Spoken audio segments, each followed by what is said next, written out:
How to reverse a video in Reelshot. Creating unique and mesmerizing effects by reversing a video clips in Reelshot. Whether it is for a creative transition or a funny gag, reversing is a simple yet powerful tool. This guide will show you how. In your open Reelshot project, tap on the video clip on the timeline that you wish to reverse. This will select the clip and bring up its editing options, just like this. Look for the reverse tool icon in the editing toolbar. It often looks like two arrows forming a loop or pointing backwards. Tap on this icon, just like this.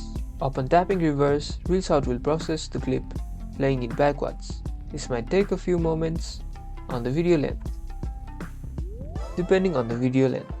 Once processed, the clip on your timeline will be in reverse version. Play it back in the preview to see the cool effect. Get ready for some mind-blowing visuals. You've successfully reversed a video in Reelshot. Create captivating and unique content. Like and subscribe for more Reelshot special effect tips.